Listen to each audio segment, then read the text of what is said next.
আসসালামু আলাইকুম ওয়া রাহমাতুল্লাহি ওয়া বারাকাতুহু। সুপ্রিয় শিক্ষার্থী সকলকে অনলাইন ক্লাস প্ল্যাটফর্মে স্বাগতম। নুনিয়া ইসলামিয়া ফাজিল মাদ্রাসার অনলাইন ক্লাসে সকলকে মনোযোগের সহিত বিশেষভাবে আকর্ষণ করছি মনোযোগের সহিত শোনার জন্য। আজকে আলিম শিক্ষার্থী যারা আছো তাদের জন্য মিশকাতুল মাসাবির কিতাবুল ইলম এই পর্বের প্রথম হাদিসখানা শুরু করতে যাচ্ছে। আউযু বিল্লাহি মিনাশ শাইতানির রাজীম। বিসমিল্লাহির রহমানির রহিম। আল্লাহুম্মা সাল্লি আলা সাইয়্যিদিনা মাওলানা মুহাম্মাদিন ওয়া আলা আলি সাইয়্যিদিনা মাওলানা মুহাম্মাদিন ওয়া বারিক ওয়া সাল্লিম। কিতাবুল ইলম, প্রথম আমরা যে শব্দটা দেখছি অধ্যায়ের কিতাবুল ইলম, ইলম নামক অধ্যায়। কিতাব শব্দটার বিশ্লেষণ যদি আমরা করতে যাই সুপ্রিয় শিক্ষার্থীরা, তাহলে আমরা জানতে পারি কিতাব শব্দটি হচ্ছে বাবে তাফিলের ইসমি মাজদার। কারণ বাবে তাফিলের কিছু মাজদার আছে ফেলি, অর্থাৎ তোমরা জানো যে মাজদারগুলো থেকে ফেল বের হয়। যেমন আমরা জানি সররাফা ইউসারিফু তাসরিফান, অর্থাৎ ফেল গর্দান বের হয়, রূপান্তর হয়। কিন্তু কিছু মাজদার আছে যেগুলো রূপান্তর হয় না, সেগুলোকে ইসমি মাজদার বলা হয়। যেমন কিতাব শব্দটি বাবে তাফিলের ইসমি মাজদার। আমরা একটি ফার্সি শেয়ার আকারে যদি আমরা শুনি তাহলে এই শব্দটার ইসমি মাজদার হিসাবে আমরা মনে রাখতে পারব। যেমন একটি ফার্সি শেয়ার আছে, মাজদার বাবে তাফিলে পাঁচ তা আন্দর খেয়া বা তাফঈলাতুন তাফআলুন ফাআলুন ফাআলুন ফিআলুন আমাদু ফিআল বশুনু আচমন বর ওজানশ ইয়াদগি তাজকিরাতুন তাকরারুন কিজ্জাবুন সালামুন আমদু কিতাব। অর্থাৎ ফার্সি শেয়ারের মধ্যে বলছে যে মাজদা বাবে তাফিলের পাঁচটি মাজদা, আর সেগুলো হচ্ছে তাফঈলাতুন তাফআলুন ফিআলুন ফাআলুন আমদু ফিআল, সেগুলো এই পাঁচটি। আর এটার তোমরা এর ওজনগুলো একটু মনোযোগ সহকারে শোনো। তা হচ্ছে তাজকিরাতুন তাকরারুন, কিজ্জাবুন সালামুন, আর শেষ নম্বর হচ্ছে কিতাব। অর্থাৎ এই যে কিতাবুল ইলম, এই কিতাব শব্দটি বাবে তাফিলের ইসমি মাজদার। তাহলে তোমরা বুঝতে পারলে যে কিতাব শব্দটি বাবে তাফিলের ইসমি মাজদার। এই কিতাবটি আবার আমরা দেখি বাবে নাসারা ইয়ানসুরু মাজদার হয় কাতাবা ইয়াকতুবু কিতাব, অর্থাৎ লেখা। আর এখানে ইসমি মাজদার হিসাবে ব্যবহৃত হয়েছে। কিতাবুল ইলম ইলমের অধ্যায়। আমরা এখন যদি ইলমকে বিশ্লেষণ করি, আমরা জানি ইলম শব্দ অর্থ হচ্ছে জানা বোঝা। আলিমা ইয়ালামু জানা, বাবে সামিয়া মাজদার। আর এটার যদি পারিভাষিক অর্থ যদি আমরা জানি দেখি, মান্তিকের বিদদের পরিভাষায় হুসুলু সূরাতি শাইফিল আকল, অর্থাৎ আমার বিবেকের মধ্যে কোনো কিছু অর্জন হওয়া। বিবেক আমার কি বলছে সেই বিষয়টা সুন্দরভাবে বোধগম্য হওয়া বিবেকের মধ্যে, অর্থাৎ এটাকেই বলা হচ্ছে ইলম। আর আমরা যদি স্বাভাবিকভাবে বলি ইদরাকু শাইফিল আকল, অর্থাৎ কোনো কিছু বিবেকের মধ্যে অর্জন হওয়া। তাহলে ইলম শব্দটা আমরা তাত্ত্বিক বিশ্লেষণ কিছু জানলাম। এবার আমরা মূল হাদিসের দিকে আসি। আল ফসলুল আউয়াল, প্রথম পরিচ্ছেদ।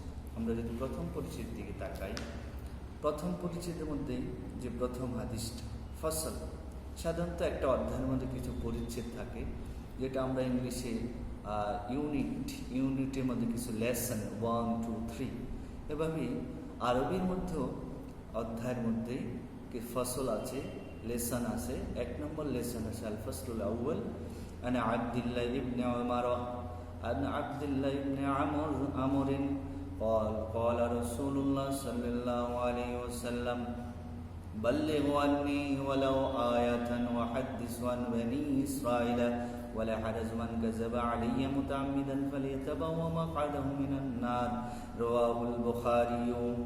এই হাদিসখানা প্রথমে আমরা আলোচনা করি। আন আব্দুল্লাহ ইবনে আমর, সাধারণত শেষে যদি ওয়াও থাকে ওই শব্দটা আমর হয়ে থাকে। আমর এখানে আব্দুল্লাহ ইবনে আমর, শিক্ষার্থীরা খেয়াল করো, একটু মনোযোগের সহিত শোনো যে আন শব্দটা ব্যবহৃত হয় আন, এর পূর্বে আমরা বুঝি একটা ফেল লুকায়িত আছে। কারণ আন এটা হরফে জার, আমরা জানি হরফে জার 17টি, তার মধ্যে একটি হচ্ছে আন, যেটার পূর্বে রবিয়া বর্ণিত শব্দটা লুকায়িত আছে, যেটা আরবিতে রুবিয়া ফেলে মজুরের সিগা ব্যবহৃত হয়। রওয়ায়াতান রুবিয়া, রবিয়া শব্দ বর্ণিত, অর্থাৎ আন শব্দটা হরফে জার। তো হরফে জার সাধারণত কোনো একটা শব্দের সাথে যখন যুক্ত হবে অবশ্যই তার ফেলের সাথে তার একটা কানেকশন থাকতে হবে, নতুবা তার অর্থটা পরিপূর্ণ প্রকাশ পায় না। আর এই জন্য এখানে আন আব্দুল্লাহ, আন অর্থাৎ হতে, তো কিসের হতে, অর্থাৎ শব্দটা রুবিয়া একটা শব্দ এখানে মাহজুব আছে, লুকায়িত আছে। যেমন আমরা সেটা আগেও জেনেছি, আবার স্মরণ করে দিচ্ছি শিক্ষার্থীদেরকে, যে আন আব্দুল্লাহ ইবনে আমর, হযরত আব্দুল্লাহ ইবনে আমর রাদিয়াল্লাহু তাআলা আনহু থেকে বর্ণিত, আব্দুল্লাহ ইবনে আমর রাদিয়াল্লাহু তাআলা থেকে বর্ণিত কল, তিনি ইরশাদ করেন, ক্বালা রাসূলুল্লাহ সাল্লাল্লাহু আলাইহি সাল্লাম, আল্লাহ রাসূল ইরশাদ করেছেন, বাল্লিগু আন্নী ওয়ালাউ আয়া, যে তোমরা আমার পক্ষ থেকে তোমরা যা কিছু আমার পক্ষ থেকে শুনবে তা পৌঁছে দিবে অন্যর কাছে। ওলাও আয়াতান, যদি সে একটি আয়াত হয়, একটি হাদিস হয়, একটি কথা হয়।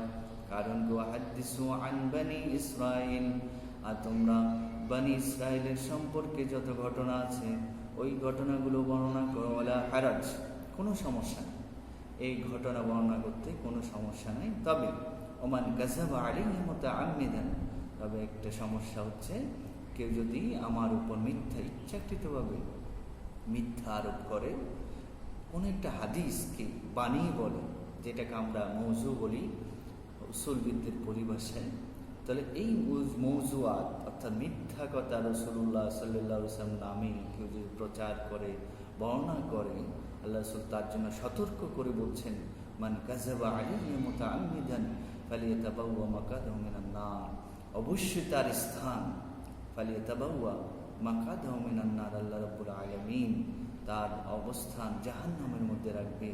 রাওয়াহুল বুখারী, এই হাদিসখানা বুখারী শরীফের মধ্যে বর্ণিত হাদিস। আমরা আগেও বলেছিলাম শিক্ষার্থীরা যে আগে এই হাদিসগুলো এই কিতাবের মধ্যে, মিশকাতুল মাসাবিহ কিতাবের মধ্যে সনদ পরিপূর্ণ বর্ণনা নাই, কারণ এখানে উদ্ধৃতি দেওয়া আছে রাওয়াহুল বুখারী, অর্থাৎ বুখারী শরীফের মধ্যে পরিপূর্ণ সনদ বর্ণিত আছে। তাহলে আমরা একটা হাদিস থেকে আজকে জানতে পারলাম, এই হাদিস থেকে, যে ব্যক্তি আল্লাহ রসুলের পক্ষ থেকে কোনো বাণী তার শুনেছে, অবশ্যই তার উপর আবশ্যক ওই বাণীটা অন্যর কাছে প্রচার করা। আর সেটা যদি একটি আয়াত হয়, একটি হাদিসও হয়, অবশ্যই অন্যর কাছে সেটা প্রচার করতে হবে এবং জানিয়ে দিতে হবে। নাহলে আর এটার মাধ্যমে তার কি হবে এ সম্পর্কে আমরা জানি যে কেউ যদি কোনো একটা হাদিস গোপন করে, কিতমানুল ইলম, এটার জন্য অবশ্যই তার বড় ধরনের গুনাহ হবে, এটা হাসরের মাঠে তাকে জবাবদিহি করতে হবে। এই শিক্ষার্থী, আমরা এই হাদিস থেকে যে অর্থ জানলাম, তারপরে এই হাদিসের সাথে যে কিতাবুল ইলমের সাথে হাদিসের কি সম্পর্ক? কারণ একটি হাদিস এর মাদাহাতে, এর অধীনে বর্ণিত আছে, তাহলে অবশ্যই ওই অধ্যায়ের সাথে তার একটা সম্পর্ক আছে। তাহলে এই সম্পর্কটা কি? অর্থাৎ ইলম, অর্থাৎ যে জানা, অর্থাৎ রাসূল করিম সাল্লাল্লাহু আলাইহি সাল্লাম থেকে যে বিষয়টা জানবে, অবশ্যই আমার সেই জ্ঞানটা অর্জন করার পর সেটা অন্য কাছে পৌঁছে দিতে হবে। এই যে জানা, এই জানার সাথে ইলমের সম্পর্ক, কিতাবুল ইলমের সম্পর্ক। আরেকটা বিষয় হচ্ছে একটা হাদিসের সাথে, একটা হলো আমরা অর্থ জানবো, আবার এই হাদিসের মধ্যে একটা ফিকুল হাদিস, হাদিসের থেকে যে মাসালা বের হচ্ছে, যে মাসালাটা বের হবে এটাকে বলা হয় ফিকুল হাদিস। কি মাসালা? যে একটা তো আমরা বললাম যদি কেউ গোপন করে তার জন্য তার কবিরা গুনাহ হবে। আরেকটা ফিকুল হাদিস আছে এখানে, হাদিস থেকে মাসালা, কেউ যদি আল্লাহ রসুলের উপর মিথ্যা প্রতিপন্ন করে, মৌজুআত বর্ণনা করে, তার জন্য জাহান্নাম হবে, অর্থাৎ কঠিন শাস্তি হবে। এই মওজুয়াতের মাধ্যমে ফিতনা সৃষ্টি হবে, বিশৃঙ্খলা সৃষ্টি হবে সমাজের মধ্যে, এবং সে অন্যায় নিজে এত বেশি বড় অন্যায় করলো যেটার দ্বারা যখন এই মওজুয়াত বর্ণনা করার মাধ্যমে মানুষকে যখন বিভ্রান্ত করবে, সকল গুনাহ তার উপর বর্তাবে। আরেকটি হাদিস আমরা পড়ছি, وعن سمرة بن جندب والمغيرة بن شعبة قال رسول الله صلى الله عليه وسلم من حدث عني بحديث يرى أنه كذب فهو أحد الكاذبين رواه مسلم। এই হাদিসখানা হযরত সামুর ইবনে জুনদুব রাদিয়াল্লাহু তাআলা আনহু, একজন প্রখ্যাত সাহাবী সামুর ইবনে জুনদুব রাদিয়াল্লাহু তাআলা ওয়াল মুগীরা ইবনে শু'বা, দুইজন প্রখ্যাত সাহাবী থেকে বর্ণিত আছে। কলা, এই জন্য এখানে তাসনিয়া সিগা ব্যবহার করা হয়েছে। কলা কলা অর্থাৎ তারা ওনারা দুইজন ইরশাদ করেছেন যে আল্লাহ রাসূল সাল্লাল্লাহু আলাইহি সাল্লাম ইরশাদ করেন, মান হাদ্দাসা আন্নি, যে আমার পক্ষ থেকে একটি হাদিস বর্ণনা করলো, হাদিসিন, এমন হাদিস, এমন কথা আমার পক্ষ থেকে বর্ণনা করল, ইউরা আন্নাহু কাযিবা, মনে হচ্ছে সে এটা মিথ্যা বলেছে, সে ধারণা করছে যে এটা মিথ্যা, ফাহুয়া আহাদুল কাযিবিন। আল্লাহ রাসূল থেকে বর্ণনা করার পর তার থেকে যদি এরকম ধারণা হয় এটা যে সে মিথ্যা বলেছে, তাহলে সে অবশ্যই ওই কাযিবদেরকে, এরকম ধারণাকারী মিথ্যাবাদীদের অন্তর্ভুক্ত হবে, মিথ্যুকদের অন্তর্ভুক্ত হবে, তার অবস্থান হবে জাহান্নাম। কারণ আল্লাহ রাসূল থেকে যে হাদিসটা শুনবে সেইখানে ক্ষেত্রে তার মধ্যে যদি ধারণা থাকে, তার মধ্যে যদি জন্মে কাযিব থাকে, অর্থাৎ মিথ্যা, রসুলের হাদিসকে নিজের মধ্যে মিথ্যা হিসাবে নিজে মনে করে, আল্লাহ রসুল বলছেন সে একজন ওই মিথ্যুকদের মধ্যে একজন। রসুলের হাদিসের ব্যাপারে কখনো আমরা মিথ্যা বলা যাবে না। আজকে আমরা দেখি অনেকে বলে মওজুআত, মানে জাল হাদিস বলে। হাদিস কখনো জাল হতে পারে না, রসুলের কথা কখনো জাল হবে না। কারণ আল্লাহ রসুল সাল্লাল্লাহু আলাইহি ওয়াসাল্লাম যা বলেছেন সব কিছু ওহী। আল্লাহ নবীর সম্পর্কে আল্লাহ রাব্বুল আলামিন কোরআনুল কারীমে ইরশাদ করেন, ওয়ামা ইয়ানতিকু আনিল হাওয়া ইন হুয়া ইল্লা ওয়াহয়ুন ইউহা, যে আমার নবীকে যা বলেছেন সব কিছু ওহী। নবী করিম সাল্লাল্লাহু আলাইহি ওয়াসাল্লাম, কোরআনুল কারীম হচ্ছে হাদিস হযরত জিবরাইল আলাইহিস সালামের মাধ্যমে ওহী, আর হাদিস হচ্ছে সরাসরি আল্লাহর পক্ষ থেকে ওহী। কিন্তু এটাকে আমরা দুইভাবে এই জন্য ওহীকে ভাগ করি, একটা ওহী মাতলু আর একটা গায়রে মাতলু। অর্থাৎ আল্লাহর নবীকে সরাসরি যে হাদিসখানা, যেই কথাটা সরাসরি আল্লাহ রাব্বুল আলামিন বলে দিয়েছেন সেটাই হচ্ছে হাদিস। আল হাদিস নববিয়্যা, নবী করিম সাল্লাল্লাহু আলাইহি ওয়াসাল্লাম হাদিস, নবীর মুখ থেকে কোনো কথা তিনি কোনো কথাই বানোয়াটভাবে বলেন না। আর এইরকম যারা নবীর হাদিসকে বানোয়াট মনে করবে, সেও মিথ্যুকদের অন্তর্ভুক্ত, তার অবস্থান হবে জাহান্নাম। তাহলে এই হাদিস থেকে আমরা, মুসলিম শরীফের মধ্যে হাদিসখানা বর্ণিত আছে, তাহলে এই হাদিস থেকে আমরা কি বুঝতে পারলাম? ফিকুল হাদিস কি হবে? আমরা এতক্ষণ অর্থ বুঝলাম যে নবীর হাদিস সম্পর্কে কেউ যদি মিথ্যা মনে করে, মিথ্যা ধারণা করে, সেও মিথ্যুকদের অন্তর্ভুক্ত। তো এখানে ফিকুল হাদিস হচ্ছে যে একটা ফিকুল হাদিস আমি একটু আগে বর্ণনা করেছি।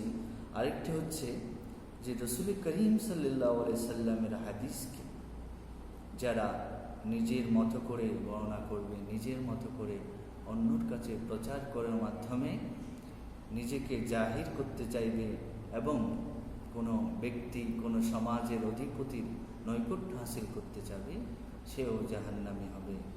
ওয়ান মুআবিয়া রাদিয়াল্লাহু তাআলা আনহু قال قال رسول الله صلى الله عليه وسلم من يرد الله به خيرا يفقهه في الدين وإنما أنا قاسم والله يعطي متفق عليه। সেই শিক্ষার্থী, তোমরা আরেকটি হাদিস শরীফের দিকে খেয়াল করো, সকলে মনোযোগের সহিত শোনো যে আল্লাহ রাসূল সাল্লাল্লাহু আলাইহি ওয়াসাল্লামের একটি মহিমান্বিত হাদিস হযরত মুআবিয়া রাদিয়াল্লাহু তাআলা আনহু থেকে বর্ণিত, যিনি কাতিব ওহী ছিলেন, জলিলে কদর সাহাবী, যার সম্পর্কে আল্লাহ রাসূল বলেছেন আল্লাহুম্মা জাআলহু হাদিয়ান মাহদিয়ান, এমন একজন সম্মানিত সাহাবী, ওনার পক্ষ থেকে হাদিসখানা বর্ণিত আছে। কলা, তিনি ইরশাদ করেন, কলা রাসূলুল্লাহ সাল্লাল্লাহু আলাইহি সাল্লাম, আল্লাহ রাসূল সাল্লাল্লাহু আলাইহি সাল্লাম ইরশাদ করেছেন, মান ইউরিদুল্লাহু বিহি খায়রান, যে ব্যক্তি যাকে আল্লাহ রাব্বুল আলামিন কল্যাণ করতে চান, জ্ঞানী বানাতে চান, প্রকৃত সমজদার জ্ঞানী বানাতে চান, ইউফাক্কিহু ফিদ্দীন, আল্লাহ রাব্বুল আলামিন তাকে দিন বোঝার তৌফিক দেন, দিনকে বোঝার জন্য তার তৌফিক হয়, তার সেই ধরনের সামর্থ্য হয়। কারণ সকলকে দিন বোঝার জন্য আল্লাহ রাব্বুল আলামিন তৌফিক দেন না। যার কল্যাণ চান তাকে আল্লাহ রাব্বুল আলামিন দিন বোঝার তৌফিক দেন। ওয়া ইন্নামা আনা কাসিমুন, আমার নবী বলছেন আমি হচ্ছে, জেনে রাখো, ইন্নামা হারফে হাসর, না হোক পরিভাষা ইন্নামা হারফে হাসর, অবশ্যই আনা কাসিম, এই জ্ঞানের, এই দ্বীনের জ্ঞানের আমি রসুল্লাহ হচ্ছে কাসিম, বন্টনকারী।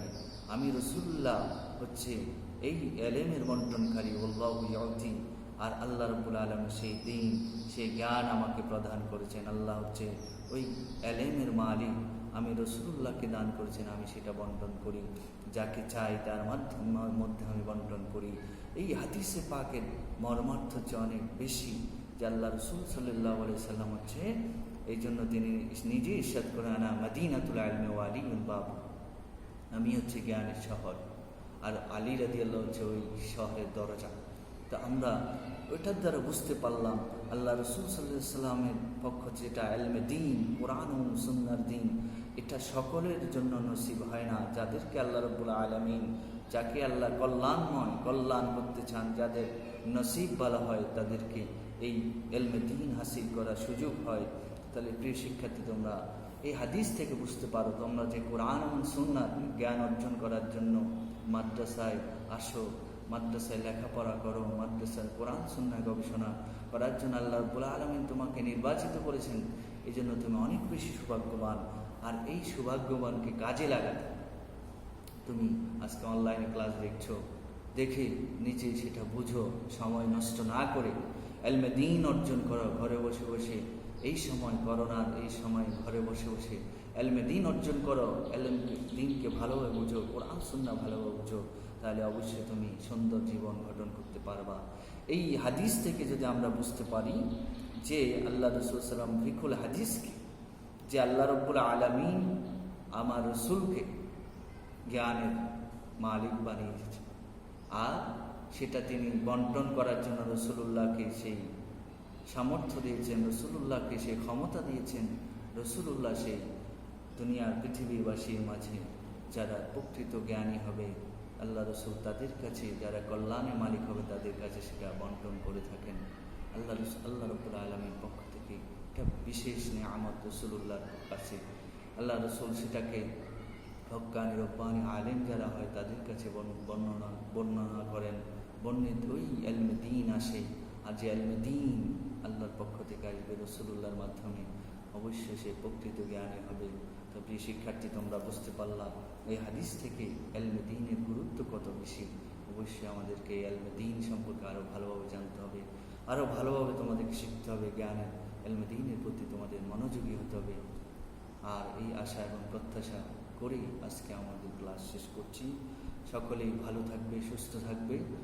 এই করোনার সময় অপচয় না করে ইলমে দ্বীন, কোরআন হাদিসের প্রতি মনোযোগী হয়ে, কোরআন হাদিসের প্রতি মনোযোগী হয়ে ইলমে দ্বীন অর্জন করো। বেশি বেশি হাদিস শরীফ পড়ো, কোরআন কারীমের তেলাওয়াত করো। আল্লাহ রাব্বুল আলামিন আমাদের সকলকে সুস্থ রাখুক। ওয়া মা তাওফীক ইল্লা বিল্লাহ। আসসালামু আলাইকুম ওয়া রাহমাতুল্লাহি ওয়া বারাকাতুহু।